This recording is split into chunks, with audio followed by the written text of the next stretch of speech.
So, good evening and welcome to the Basic Electronic video lecture series. In today's class, we are going to discuss section 4.3 of module 2. Topic is BJT Characteristics and Parameters. Okay. So, let us go in detail about this topic. So, now if you look at there are two parameters, important parameters of transistor, which is called beta DC, or you can call this one as a transistor current gain, and another parameter is alpha DC. It's also current gain, but it's a ratio of collector current to the emitter current.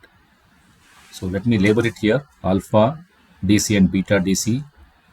Beta DC is applicable to the common emitter current gain. So therefore, output current will be IC by IB. So this is applicable for common emitter. In common emitter, output current is collector current. This is the output current, and input current is going to be the emitter current, base current. So this is the input current.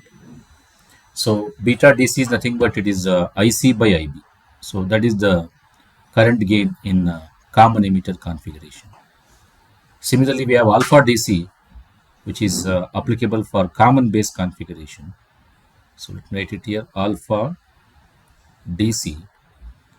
So this is applicable in common base configuration, CB configuration, what we call. So what is output current in common base configuration? So output current in common base configuration is IC, and input current in common base configuration is IE. So we know that IC and IE, they are close to each other.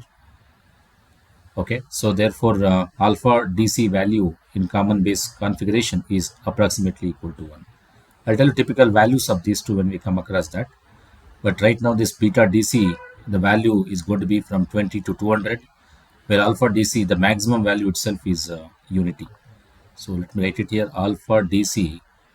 So the maximum value itself is 1. It cannot exceed 1. Okay, that is the definition of alpha DC and beta DC. So in general, BJT is a current control device. Beta DC gives you the current gain in common emitter configuration. Alpha DC gives you the current gain in common base configuration. So they are very important to analyze BJT circuits. Also in this topic, we are going to cover transistor characteristics curves. We will also understand the BJT operation, okay, with the help of the characteristics curves. And lastly, in this topic, we are going to discuss the maximum ratings of BJT. Okay, so it's a power rating, current rating, voltage rating, all those things we are going to discuss. So after completing this section, the students will be able to understand the basic BJT parameters, characteristics, and analysis of transistor circuits. And next thing is students will be able to define DC beta or beta DC of a transistor, DC alpha or alpha DC of a transistor.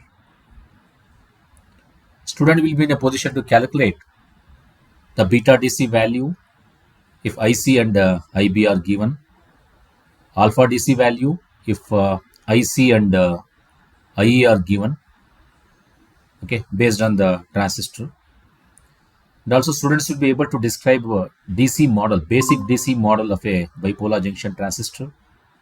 We'll discuss that how to develop a DC model, and you'll be in a position to describe or explain the basic DC model of a bipolar junction transistor.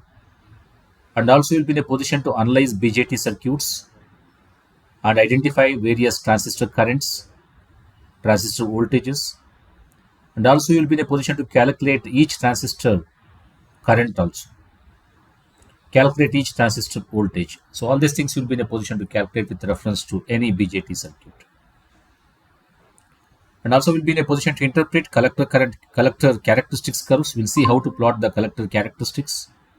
And also we'll discuss various regions of operations, namely the linear region or active region, and also will be in a position to explain the saturation region in a transistor collector characteristics, and also the cutoff region in the transistor collector characteristics. So we will be in a position to explain cutoff condition in a BJT circuit, saturation condition in a BJT circuit. And next is the DC load line. So we'll show how to plot a DC load line. DC load line is nothing but a straight line which is drawn on the collector characteristics. We'll be in a position to explain how to draw the DC load line, how to superimpose DC load line on the collector characteristics, and what features that gives you will be explaining through when we discuss the DC load line topic. And we also apply that in the circuit analysis. And next we have beta DC, how it varies with the temperature. So those things also we are going to discuss here. So beta DC with reference to temperature is not a constant. So beta DC becomes it is a function of temperature. As temperature changes, beta DC also changes. It's not constant. So beta DC we already told about that, defined here. It's a ratio of collector current to the base current. And also we will be in a position to explain and apply maximum transistor ratings. One who operate bipolar junction transistor, they should know what is the maximum ratings, especially the voltage rating, current rating, power rating. All those things we should be in a position to explain when we look at maximum transistor ratings. The important thing is about derate of a transistor, derating factor of a transistor. This term tells you how power dissipation varies with reference to the temperature. Okay, that is called derating factor. We'll explain what is the derating factor of the bipolar junction transistor. And lastly, a couple of important parameters of the BJT datasheet we are going to discuss. So these are the various things we are going to discuss in the next couple of minutes. Please feel free to ask any questions or any doubts you have during the. You can interrupt me anytime, and if you have any doubt, any problems, any issues, you can also discuss with me. Okay, that's the background of today's topic, which is BJT characteristics and parameters. Okay, now let's go through the detailed topics. Okay, so here we have two circuits. You can see here one is for the NPN transistor, the other one is for the PNP transistor, and both transistors are connected in common emitter mode. Okay, so this is connected in common emitter mode. As you can see that the emitter is grounded. The arrow mark indicates here the emitter, and that's straight away grounded. The voltage at the emitter is 0 volts, even for the PNP transistor. Let us take any one circuit and explain the operation so that you understand the other transistor. So namely, we will select NPN transistor for our discussion. The rules and regulations are the explanation that I give for NPN transistor is just opposite to that of the PNP transistor. So let us go through the step by step.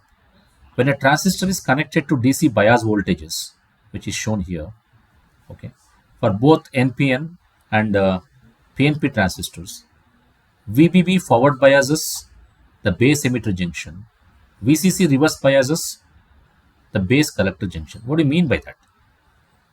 As it is told here, there are two DC power supplies. One is VBB. This is one DC power supply. Okay, so BB stands for your base power supply. This is connected to the base of the transistor.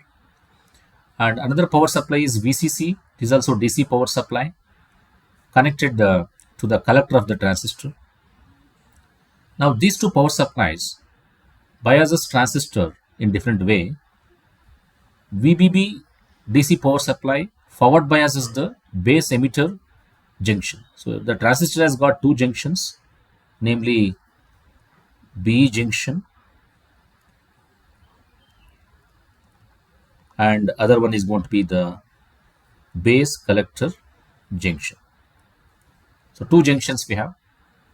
VBB power supply forward biases the base emitter junction. VCC power supply reverse biases the base collector junction. You can see, observe it here, since it is a NPN transistor, collector is of N type, emitter is of N type, base is of P type, and you can see here the positive of the VCC power supply is connected to the N terminal. So that means here the N terminal is nothing but is in reverse bias because with reference to the ground. Okay, and look at the base emitter junction. This is a base emitter junction. Okay, so base is connected to the positive supply through the VBB DC power supply. The base is tied, base is of P type, that is tied to the positive supply. So we can say that base emitter junction, this is forward biased. The base collector junction here, this junction between the base and the collector is reverse biased. That is what it is discussed in this one. Although in this chapter we are using separate battery symbols represent the bias voltages, in practice the voltages are usually derived from the single DC power supply. For example, VCC is normally taken directly from the power supply output, and VBB, which is smaller, can be produced with a voltage divider, and bias circuits are discussed in the chapter 5. What do you mean by this? When we compare these two supply voltages, DC supply voltages, VCC and as well as VBB, there are two power supplies are there. In fact, this is not a good situation or good scenario where circuit having two DC power supplies. Always it's good to have single power supply. So for the circuit design perspective, instead of having two power supply, how do you avoid the other power supply? So among these two, which one is larger, that is very important. We normally apply very small voltage through the VBB. This is going to be small. And generally the VCC, we are going to vary with a larger extent. So this is going to be large. So when we compare VCC and VBB, so this is large voltage. So we will use VCC as a single power supply. And this supply can be derived from the same single DC power supply with the help of a circuit called as voltage divider bias. So this is an important circuit. So this circuit is not under the scope of our discussion, but a voltage divider bias is a bias circuit that derives a DC voltage required between the base and the emitter. Okay, so when you advance in this course, you will learn how to use a single power supply to bias both base collector junction, to keep base collector junction in the reverse bias mode and base emitter junction in the forward bias mode. It is not good to have two power supplies in a single circuit, especially DC power supplies. So this one will become now redundant. We can avoid this by using just the VCC power supply, and the base emitter can be still kept forward bias by deriving the voltage using the voltage divided bias circuit. We can derive the required voltage between the base and emitter through the VCC. That's what it is told in this topic. So that is discussed in chapter 5. So chapter 5 is not under the scope. Okay, I just explained you how to get forward bias voltage between the base and emitter using only VCC power supply. Okay, next let us move to the other things, other definitions like beta DC. So beta DC is nothing but DC beta or beta DC is one and same, and DC alpha or alpha DC is one and same. The definitions are again mentioned here. The DC current gain of a transistor is the ratio of DC collector current IC to the DC base current, which is IB. As I already mentioned, that beta DC is applicable for common emitter configuration. So it is nothing but output current by the input current in the common emitter configuration. So beta DC is current gain, DC current gain of the transistor in common emitter configuration. For a given transistor, beta DC should be constant, but however, as I already mentioned, beta DC depends on several factors. One important factor that impacts the beta DC is going to be the temperature. Okay, the typical values of beta DC, you can see here it is less than 20, and it can vary up to the 200 or even higher of that. That is the typical value of beta DC. Okay, beta DC, no way it comes less than 1. Its always value will be between 20 to 200. That is the value. Even it can be even higher than this 200. So beta DC is usually designated as equivalent hybrid, which we indicate with H here, hybrid parameter, and that is also called as HFE. So beta DC, now this is equivalent to the HFE, Okay, HFE stands for, H stands for here hybrid parameter, and F stands for forward voltage gain. This is a IC by IB. This is a forward voltage gain, and E stands for, it is a common emitter configuration. Okay, so now instead of using beta DC always, one can call beta DC also as HFE. Okay, so in the data sheets you will see as HFE instead of beta DC. So whenever we have a HFE value, you can interpret that as beta DC from the transistor data sheets. H parameters is again not under the coverage of our syllabus. That's advanced analog electronic course. Okay, so that's not under the scope of basic electronics. So all you need to know is the HFE is now equivalent to the beta DC. This is what you need to remember at this point of view. Next parameter is the ratio of DC collector current to the DC emitter current. The ratio of IC by IE is called as alpha DC or DC alpha of a transistor. The alpha is less used parameter. We don't use it this frequently because as we already know that this is applicable to the common base configuration. Common base configuration is not widely used configuration because it's voltage gain, input impedance, everything is less in this one. So this is not widely used configuration. Even the alpha DC is also not widely used. Okay, now typical values of alpha DC ranges from 0.95 to 0.9, very close to unity. That is the value of DC alpha. It cannot be greater than 1, but alpha DC is always less than 1. That is what we expect. The reason is very simple here. IC is nothing but it is a collector current. IE is the emitter current. IC is approximately equal to the IE. For any transistor, either NPN or PNP transistor, the collector current and emitter current more or less they are going to be equal. That is the reason here alpha DC value will be close to unity. And here we have a typical example here. The reason is that alpha IC is always slightly less than IE by the amount of IB. For example, if you assume that IE is going to be 100 milliampere, so that is going to be in denominator 100 milliampere IE, and IB is going to be 1 milliampere. IC, if it is going to be 99 milliampere, you can see that numerator is less. That gives us alpha DC. Okay, alpha DC becomes 0.99. That is a typical value. Okay, so whatever the 1 milliampere we have less in the IC is because of IB acts like a control, and therefore it gives us 1 milliampere of current. So IC is going to be in 99 milliampere. And if you add together IB plus IC, you know already the equation which relates IE and IB for any transistor. IE is equal to IB plus IC. Okay, this is the equation valid for all the transistors.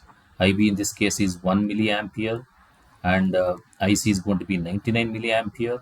And together sum of these two should be equal to 100 milliampere, which is the IE. Okay, so that is the equation, that is the typical value which is shown here. Okay. Now let us look into the example 4.1. In the example 4.1, we need to determine the DC current gain beta DC and the emitter current IE for a transistor where IB is 50 microampere, IC is 3.65 milliampere. Note that here whatever the data given. So in this example 4.1, we need to determine beta DC, that is the first unknown.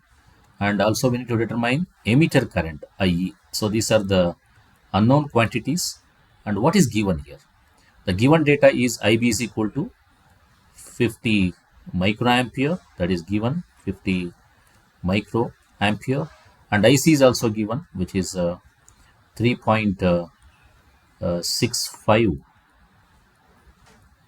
okay, milliampere. Now we need to determine beta DC and IE. Beta DC, we already know the formula. Beta DC is equal to IC by IB, output current by input current. We can substitute 3.65 milliampere for IC and 50 microampere for IB. That gives me beta DC as 73. Notice that value is close to, it's above the unity, it's 73. And now using the same popular equation, I is equal to IC plus IB. So if we know IB, we know IC, we can calculate what is the emitter current. So IC is a 3.65 milliampere. Base current is 50 microampere. When add together, that gives us emitter current as 3.7 milliampere. Again, there is a related problem with beta DC of 200, which is given, and when the base current is 50 microampere, we need to determine the collector current IC. It is also straightforward, so you can once again use the same formula. Beta DC is given, and the IB is given. Just cross multiply this, so that is 200 into 50 microampere. That gives me the value of the collector current IC. So in that way, you can calculate any unknown, any problem, any unknown values, which is any unknown variables that we can estimate using this straight simple formula. Okay, now let's move to the next topic, which is transistor DC model. So this is the very important topic. We are obtaining the equivalent of the actual transistor. Actual transistor, suppose if it is an NPN transistor, okay, its symbol is as shown here. This is the NPN transistor. Okay, so we have a base here and collector here, emitter here. Base is of emitter is of N type, collector is of N type, base is of P type, and its equivalent is shown here as a model here. Okay, this is the model of bipolar junction transistor. Let us go through the details of this.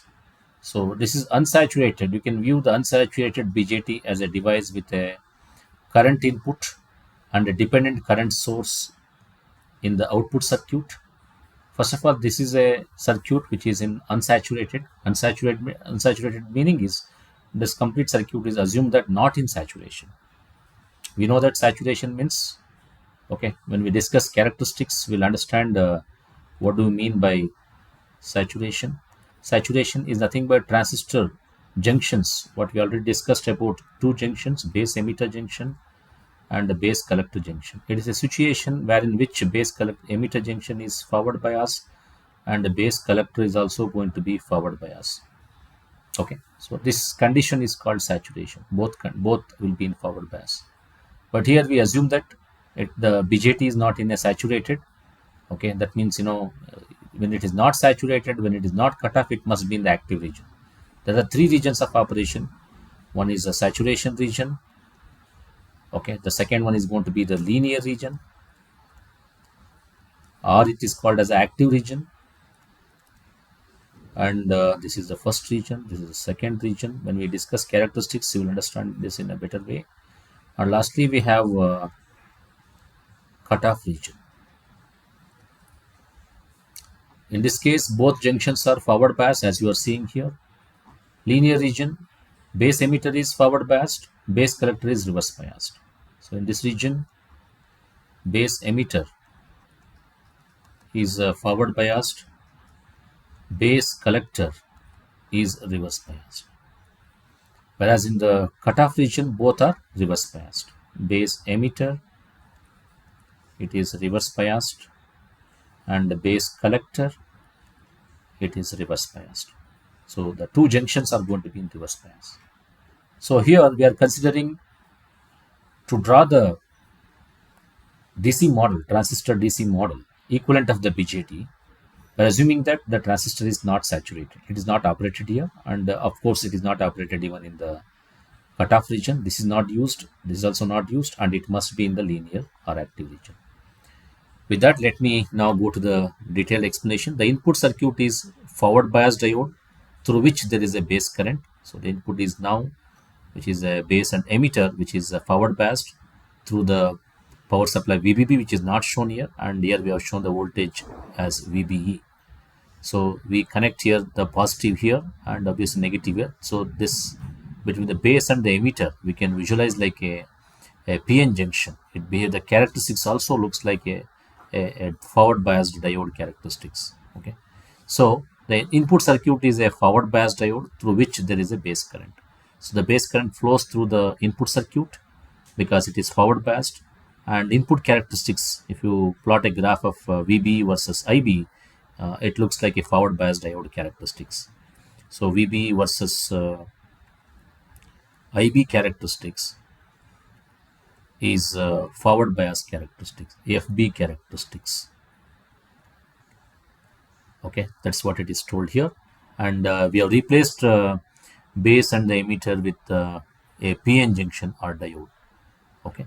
The output circuit, if you look at output circuit, there is a dependent current source which is shown in the diamond shaped element. This is the diamond shaped element, as you can see here, diamond shaped element, and this is nothing but the current source. Arrow mark is shown here, that is the direction of the current which flows from collector to the emitter, and the IC is equal to, this value is equal to this, which is beta DC times IB. So this is beta DC times IB, that is the collector current flows from collector to the emitter.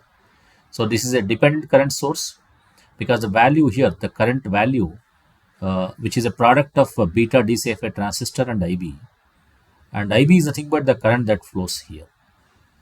That means current flowing in the collector depends on the base current that is flowing in the base terminal of a transistor. Okay, though it is this IC magnitude is total value, but this IC is equal to beta DC times IB. IB, if IB varies, if IB increases or decreases, then the corresponding IC also increases or decreases. This IC now depends on the input current. That's why it is called dependent current source. Dependent current source are shown with diamond shaped symbols. If the current source is independent, okay, so then it is shown with the circle type of symbols like this, a perfect circle with arrow mark. If I show like this, then it is going to be the independent current source. Okay, this current flowing here, it doesn't depends on any, this is independent current source. Okay, so this is independent current source, which is shown in a circle like this.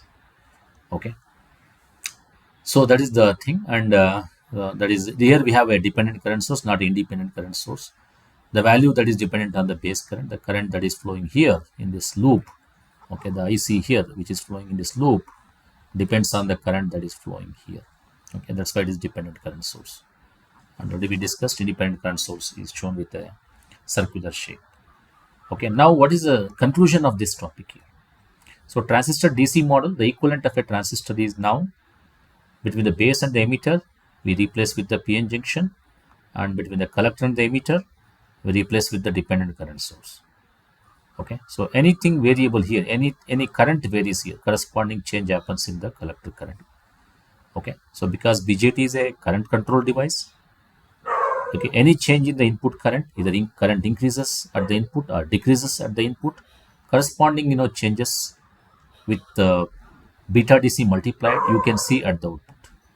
The base current is now multiplied with the beta DC, and some improvement is seen in the collector current, but this collector current now depends on the base current.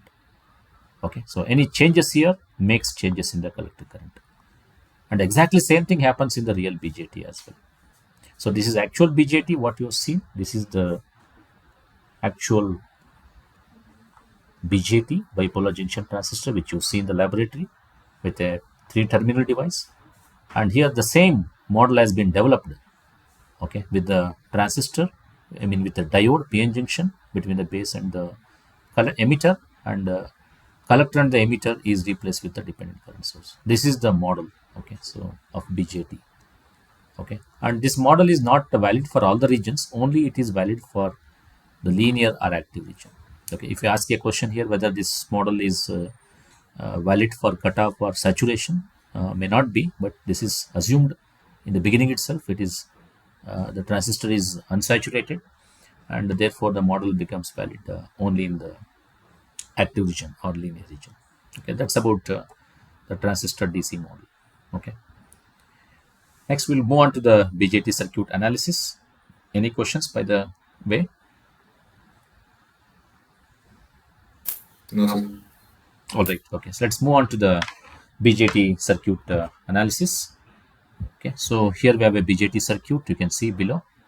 Okay, this is a BJT circuit. Once again, it is shown in the common emitter mode, and we have here two power supplies, VBB power supply, which forward biases the base emitter junction, and we have a VCC power supply, collector power supply, that reverse biases the collector and base junction.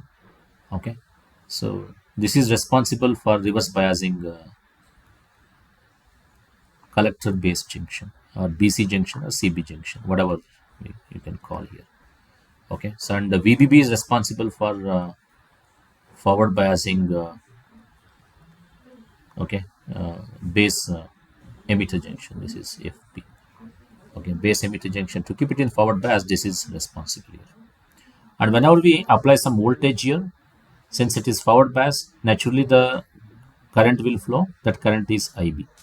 Now VBB and IB follow the Ohm's law, and as you increase VBB, corresponding IB also increases. Okay, as VBB increases, corresponding base current also increases, and base current is flowing through the, the drop across this. There is a resistance which is connected RB, which is the base current limiting resistor. Okay, so because base is very sensitive, and therefore we are supposed to use a resistor to allow the current to flow through this. And again, there is a collector current which is flowing here, and we have a resistance called as a collector resistance. This is the external resistor connected here, and current flowing through this is labeled as IC. And the IE is nothing but directly the current goes to the ground. And notice that what are the currents and voltages we have come across. Two batteries we have, namely VBB and VCC, and three voltages which you have seen here.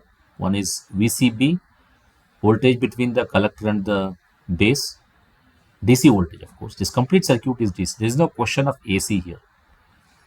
VCE, voltage between the collector and the emitter. This is VCE. VBE, voltage between the base and the emitter. So we have totally three voltages which are mentioned here: VBE, VCB, VCE. There are totally three currents here: base current IB, which is measured at the base of the transistor; IE is the DC emitter current; IC is the DC collector current; and the VBE also definitions were defined already. It's a DC voltage at base measured with respect to the emitter. VCB is the DC voltage at collector measured with respect to the base. VCE is the DC voltage at the collector measured with respect to the emitter. Always voltages are measured with reference to 2 points. Okay, base and emitter gives VBE, collector and base gives you VCB, collector and emitter gives you VCE. So these are very important in understanding the transistor. What voltages we apply here, what current it results. So that matters here to understand the bipolar junction transistor. Okay, let's move forward. The base bias voltage source, which is called as a VBB, that forward biases the base emitter junction, and the collector bias voltage source VCC, that reverse biases the base collector junction. Already we said about this. VCC reverse biases the collector base junction. VBE forward biases, VBB forward biases the base emitter junction. Okay. When the base emitter junction is forward biased, it looks like a forward biased diode. Look at here now. When base emitter junction, only if you look at the base emitter part, it looks like this. Okay, there is a supply here, there is a DC battery here, and here we have a transistor here. Okay, forget about this part of the circuit, collector part of the circuit. Only if you look at the base and emitter, it looks like this. Okay, so here we have an base resistor, and look at now, only the base emitter is very important here. This looks like what? Diode, right? Base is of P type, emitter is of N type. This looks like a diode, right? And what is the cut-in voltage typical value, base and emitter? If it is a diode, then definitely cut-in voltage is 0.7 volts. So between the base and emitter junction, since it is forward bias, it looks like a forward bias diode and has a nominal forward voltage drop of 0.7 volts. Always between the base and emitter, there will be a nominal voltage drop of 0.7 volts. Okay, but in the actual transistor, if you measure it, it may not give you 0.7 volts. It may give you 0.9 volts. And this base emitter voltage is also depends on the current. Okay, it's not independent. It depends on the current. So in this textbook, always it is recommended to use 0.7 volts. Though the base emitter voltage sometimes it goes to 0.9, but it's recommended to use 0.7 volt as the base emitter voltage always. Okay. So that's about the base emitter junction and its characteristics. If you plot a graph of VB versus current flowing through this, if you plot a graph of VBE versus IB, it gives you the diode characteristics. We already know diode forward characteristics, right? It's something like this.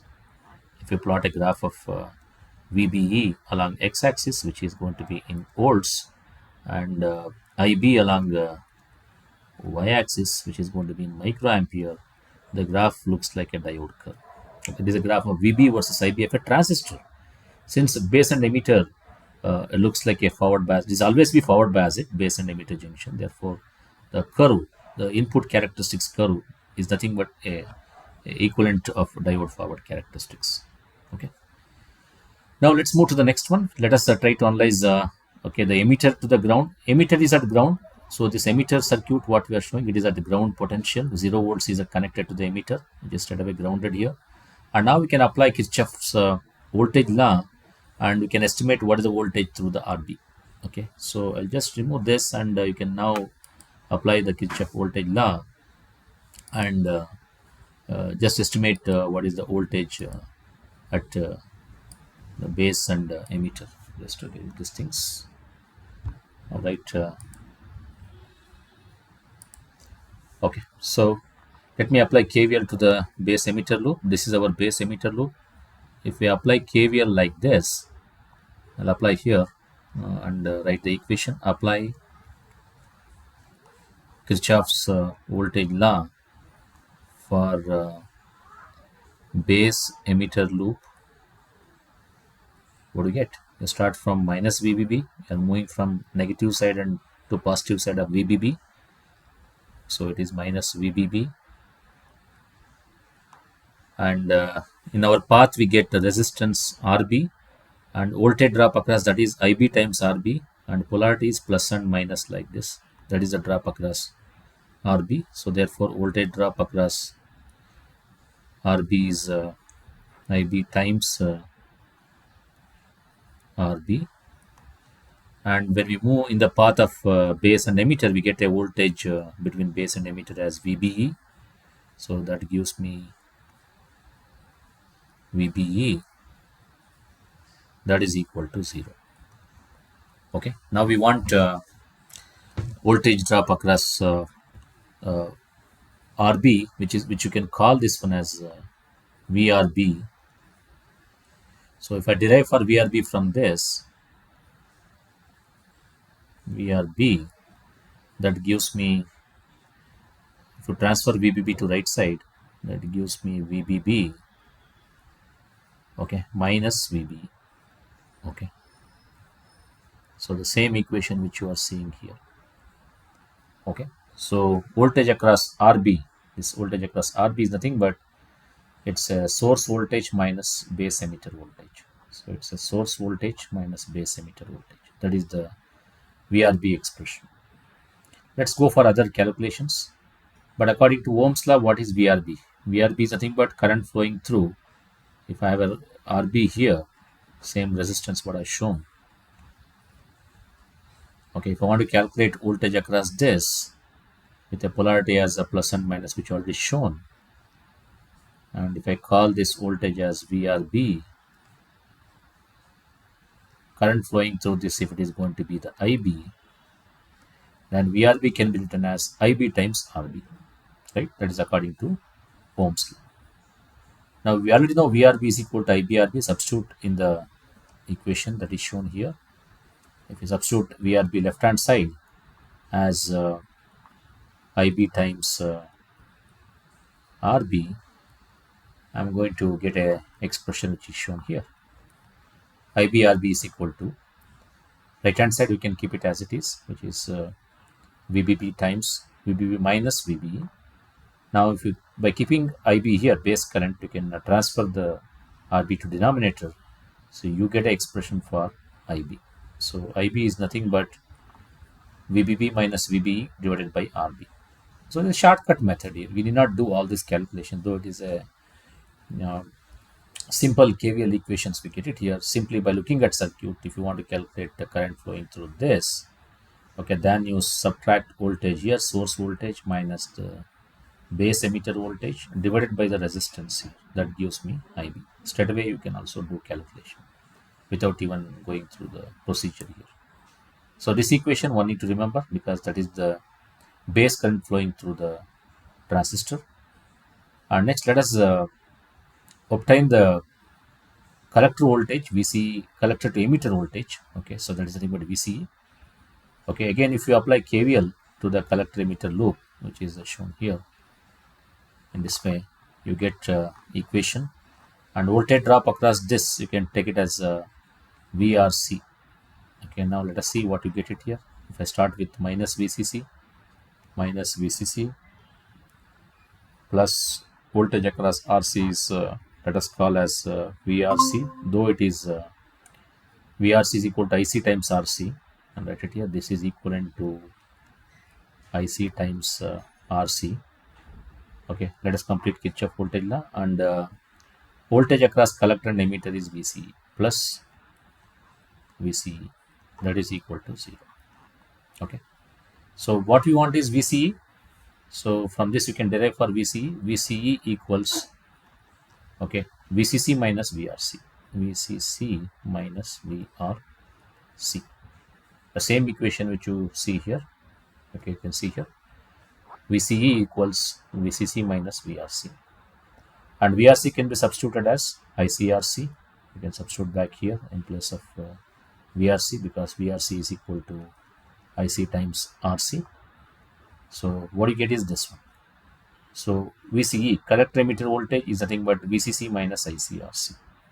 This equation also tells us directly we can just obtain here what is that VC. If you want to obtain the voltage here, subtract VCC minus drop across this.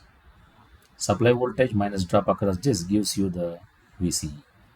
Okay, that is what it is shown here. And next is lastly we have voltage across the reverse biased collector base junction. So there are totally 3 voltages are here as we already mentioned. Okay, let me remove this thing so that you can understand better.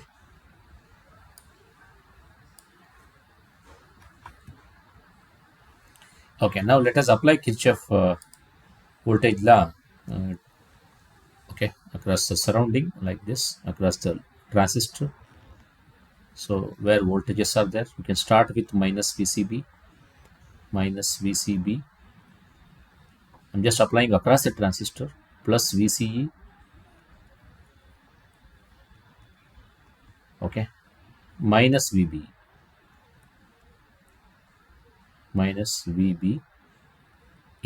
equals 0. Okay, if you want to have VCB value, if you transfer to other side, VCB equals VCE minus VBE. Okay, this is the expression for voltages across a transistor. The same equation is shown here. VCB is equal to VCE minus VB. So the same expression is shown here. So we derived transistor terminal voltages, VCB, VCE, VBE, and also we know the currents here. IB base current is known. Okay, so these are the equations which will help us to do calculations for the transistor. Okay, let us solve one problem before we go to the next topic. Example is 4.2. Okay, so determine base current, collector current, emitter current, base emitter voltage, collector emitter voltage, and collector base voltage in the circuit of figure 4.9. So here 4.9 figure is given to you, and this is the circuit, and the transistor as beta DC is 150. The beta of this value is given as 150, and with the help of this given data and the values, resistor values, you should be in a position to calculate the base current, collector current, emitter, and the voltages, of course. Okay, so now we know that VBE base emitter is straightforward. Okay, here the VBE is straightforward, so we already told about that. That's 0.7 volts that you can retain, and other voltages can be estimated, currents and voltages can be estimated like this. So you can use straight away the equation that we have derived, or else you can if you want, you can derive even for this circuit as well. So if you want to calculate base current here, this is the through the base. If we want to calculate the IB, what is the equation we said? It is the source voltage VBB minus VBE. Here there is a, across this there is a VBE divided by RB. So same equation is here, VBB minus VBE divided by RB. Substitute here VBB as 5 volts, VBE as 0.7 volts, and RB as 10 kilo ohm. That gives base current as 430 microampere. 430 to 10 to the power of micro. 1 micro is 10 to the power of minus 6 ampere. Okay. Next is as per the required calculations, IC can be estimated. We estimated IB, and IC can be estimated because beta DC is given as 150. We know that beta DC or DC beta is IC is equal to IC, and beta DC is related using this equation. So IC is equal to beta DC times IB. Beta DC is 150. IB is already calculated 430 microampere. That gives collector current as 64.5 milliampere. Okay. Next is we need to calculate emitter current. If you know base current and collector current, you can use the equation sum of collector current and base current is equal to the emitter current. Just add up together 64.5 milliampere, that is the collector current, 430 microampere is the base current. That gives emitter current as 64.9 milliampere. Notice that IC and IE both are closely, very close to each other. So 64.5 is the collector current, and 64.9 is going to be the emitter current.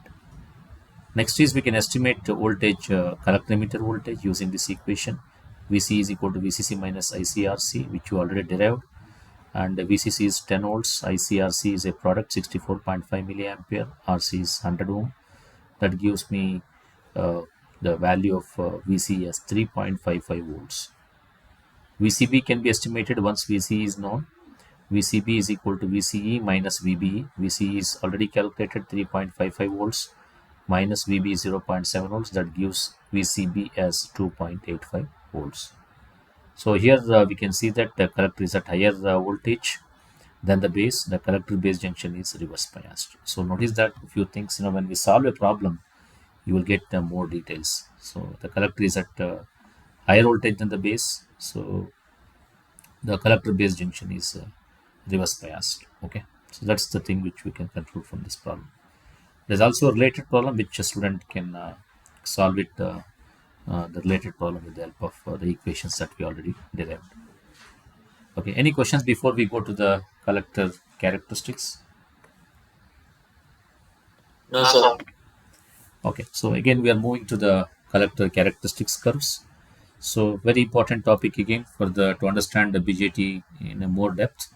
Okay, so let's go on to the collector characteristics. Okay, we are not trying any other characteristics like common base characteristics. Okay, common collector characteristics, but this collector characteristics makes sense because we can understand better the transistor in collector characteristics than in any other characteristics.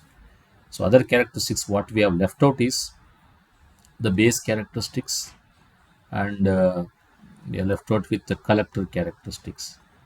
We are not interested in these characteristics because transistor is not used in common base mode or common collector mode. The only mode that is very popular is common emitter mode. Okay, so the collector characteristics is drawn in the common emitter mode. So you can see here circuit which is already connected in common emitter, and we will draw the characteristics for this. Okay, so using circuit which is shown in 4.10a, a set of collector characteristics curves can be generated. Even you can use LT spice for the circuit, and you can generate a family of curves. And this circuit is used to plot the collector current, a graph of collector current with reference to the collector emitter voltage for a specified values of base current. What do you mean by this? So we are using this circuit here shown here. We are plotting a graph of VCE versus IC by keeping IB fixed. You are not varying IB frequently. So this is fixed at some value, at some base current, you must fix it.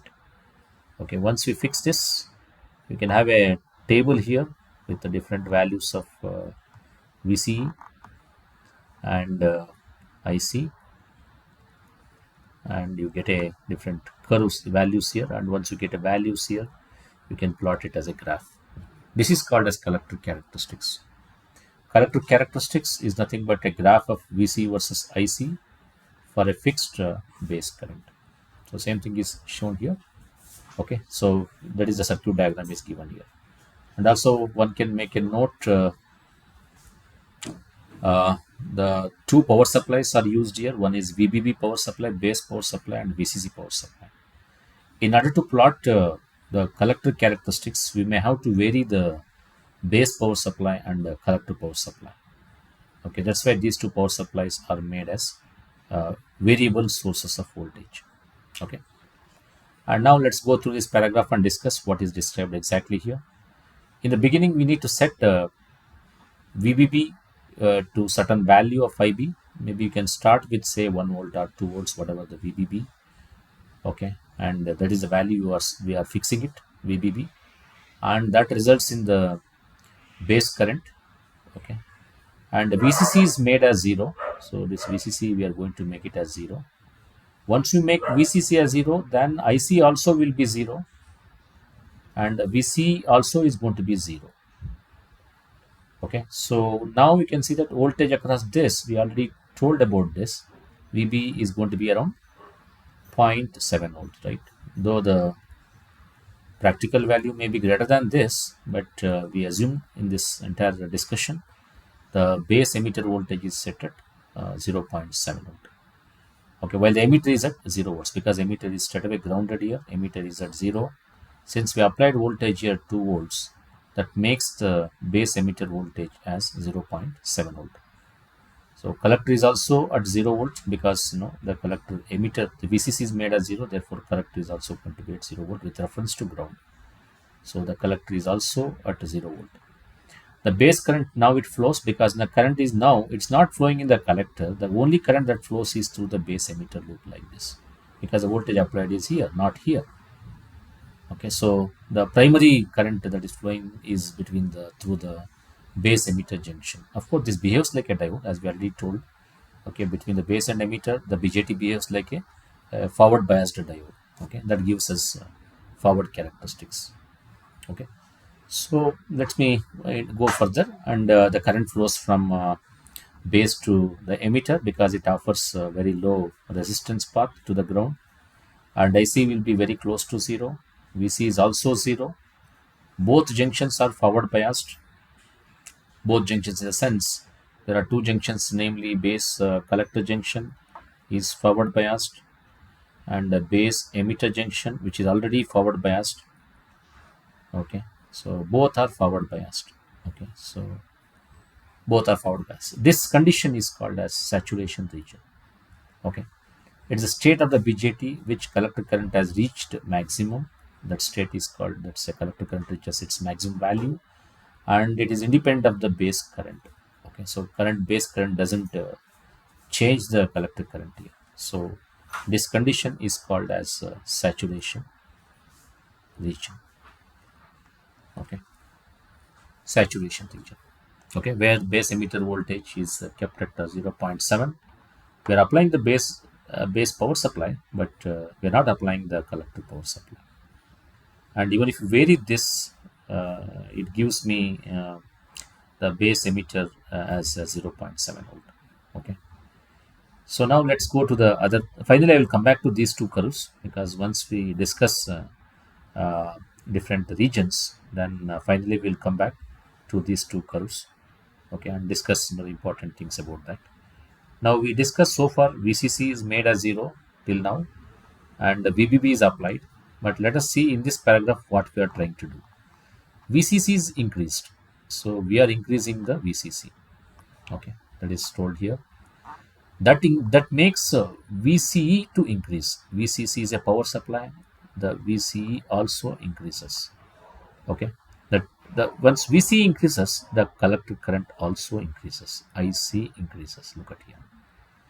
IC increases, and this is indicated as a portion of characteristics curve between the A and B. So if you look at the curve between A and B, this is what it is described. This is the A and B. A is here and the B is here. Now we are discussing only this patch between 0 to 0.7. We are increasing VCE. Earlier we started with VCE as 0. If you observed, in the very beginning, We made VCC as 0, that made the VC as 0. But now we are increasing the VCE, but not too much, but it is less than 0.7. Okay, VCE is in this line, in this patch, this particular portion. Okay, we are analyzing only that portion. Okay, okay, that is very important here. Okay, so VCE is increased, but not too much, within the range of 0 to 0.7 volt.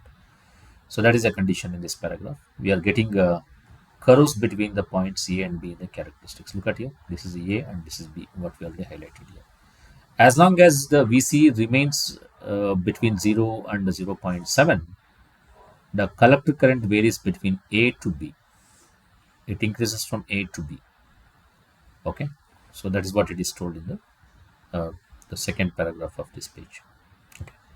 VCC is increased. IC increases as VCC is increased because VC remains less than 0.7 volt due to the forward biased base collector junction. Even in this mode also, okay, as you keep increasing VCC and VC is increased, as long as if VCE lies between VCE is greater than 0 volts but less than 0.7, if this is voltage is in this range.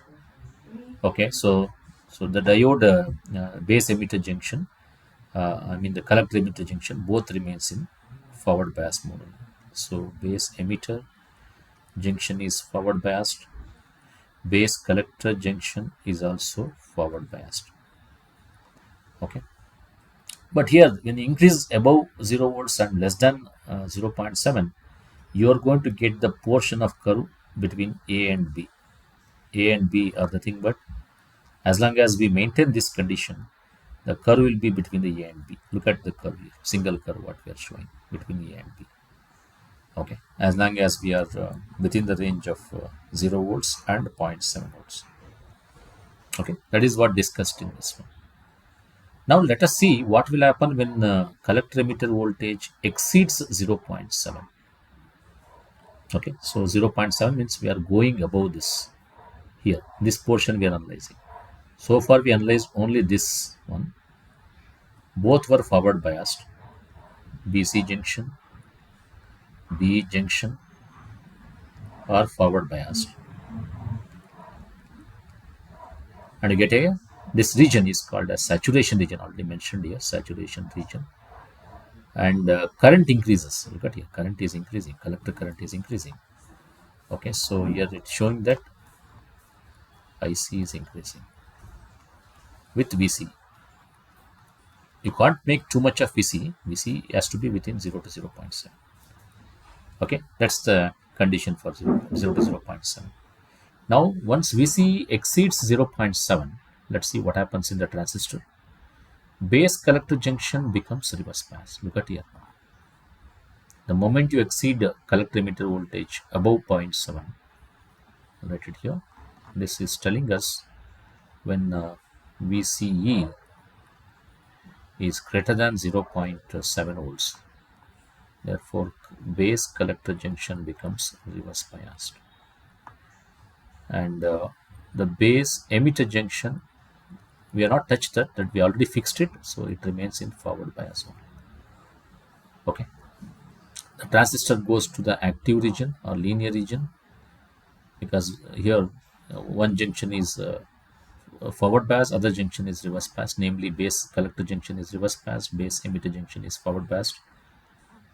The region is called active region or linear region of operation. Once the base collector junction is reverse biased, IC levels of remains essentially constant for a given value of IB as VC continues to increase. What do you mean by this? Let's go back to the curve and expand it. The moment you cross VC going above 0.7 in this region, what we call as active region, or it's also called as linear region.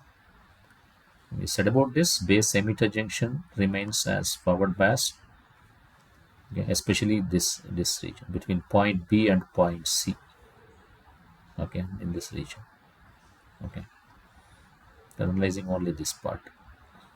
Okay. Base emitter is forward passed, base collector is reverse biased. Now look at what is happening. You are increasing VCE, but base current remains almost like a constant. So I mean, collector current remains almost like a constant. IC is trying to maintain constant between B and C. Okay.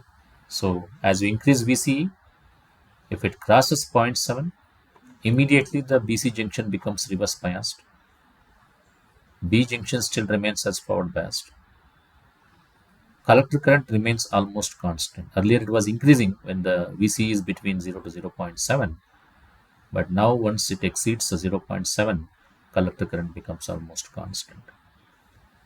Okay, that's what it is told here. Okay, so there is a reason here because the base collector junction, once it becomes reverse biased, the depletion region start widening, and there are few holes that do the recombination process in the base region, and that causes slightly increasing the beta DC value. And the portion of curve is now it is between B and C. Okay, now here in the B and C region, IC is determined by this relationship. Okay, beta DC and IB. Okay, that is the current valid. Okay, this beta DC into IB is valid in the active region. Okay, that's about the portion BC. And now what happens when the BC, when we move to the next further increase of VC value, sufficiently high voltage. Look at the curve here. When we are moving, we see above VC max. Okay, so VC max is the saturation. The active region or linear region is going to end, and above that, if we increase VC, then you can see that we are going to reach excess current, excess collector current, and the device will be lost. So when VC reaches sufficiently high voltage, we are increasing further the base collector junction reverse biased. That means base collector junction already it is reverse biased in the active region. Further increasing the VC makes more reverse bias of base collector junction. Okay, so that leads to the breakdown of the transistor. Collector current increases rapidly. That is already seen in the characteristics. The transistor should not be operated in this breakdown region. Okay, so if we operate continuously in the breakdown region, we may lose a BJT. That's what the thing. So now we have another curve, which is so far we discussed about one curve for one specific value of base current. We have varied the VC from 0 to 0.7, 0.7 to VC max, and above VC max. And we have a graph of A to B, B to C, and above C. And this is for single base current curve, what it is shown. And if you plot this for multiple base currents, like here shown, we have a base current starting with 0, base current with say 5 microampere, 10 micro, 20, 30, 40 microampere, like this. We get a family of curves here. So this is nothing but family of IC versus VC curves for several values of base current. So IB1 is less compared to IB2, IB2 is less compared to IB3. So IB1, IB2, IB3 are labeled here. Okay, this gives you the family of IC curves, family of characteristics. Okay, that is described in the last paragraph. Okay, family of collector characteristics curves plotted produced when IC versus VC is plotted for several values of the base current here. And notice that when the base current is 0, the very first curve in the characteristics here, when the base current is 0 here, this particular curve. Okay, and it is shaded here. Okay, you can see that the shaded portion indicates it is a cutoff region. Okay, in this shaded region, neither the base emitter junction or base collector junction, both will not be in the forward bias. Okay, they're not in the forward bias. Obviously, they must be in the reverse bias. So in the cutoff region, that is region below IB is equal to 0, that is called as a cutoff region. In this region, cutoff means what? Cutoff means we are not applying any base current. So this is cutoff. We are removing the base current, removed. The moment we remove the base current, input is removed. So we call the transistor is in the cutoff. Okay, that is where the cutoff region comes into play. Okay, so here the IB is equal to 0, and that's what it is shown. Okay, it's non-conducting state of a transistor that is called IB is equal to 0. All right, with that, let me move to the problem example number 4.3. We need to sketch the ideal family of character curves for the transistor for the circuit shown in figure 4.11. For IB is equal to 5 microampere, 225 microampere in 5 microampere increments. We need to assume beta DC as 100, and that VC does not exceed the breakdown. In such a way, we should plot the characteristics. Okay, note down whatever the given data. Data given is beta DC, and we need to plot a graph of starting from base current 5 microampere to all the way up to 25 microampere in increments of 5 microampere. So solution is given here already. So you can see here there's a table which is maintained. Okay, you can use the equation IC is equal to beta DC times IB. IB is known. We have to go starting from this is the starting value. This is a start 5 micro. In terms of 5 microampere increment, we should proceed up to 25 microampere, 5, 10, 15, 20, 25 namely. And for every value of base current, we should calculate what is the collector current using this expression. IC is equal to beta DC times IB. Beta DC is 100. So for 5 microampere, it is straightforward. It is 0.5 milliampere, 10 microampere, 1 milliampere, 15 microampere, 1.5 milliampere, 20 microampere, 2 milliampere, and lastly 25 microampere, 2.5 milliampere. We can plot this as a characteristics. We'll get a family of curves which is shown here. So you can see here these are the various values of increasing values of the IB. And for every values of IB, we have here the collector current. We know that for IB is equal to 5 microampere, zero point 0.5 milliampere. For 10, it is 1 milliampere. For 15, it is 1.5. For 20, it is 2. And lastly, we have 25, it is going to be 2.5 milliampere. And here we have shown the saturation region between 0 to 0.7. It is saturation. A small patch is saturation. As you can see that currents curves are in a linear manner. I mean increasing. Current is increasing as you increase the collector meter voltage between 0 to 0.7.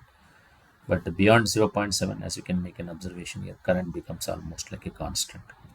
Okay, that's about the example 4.7.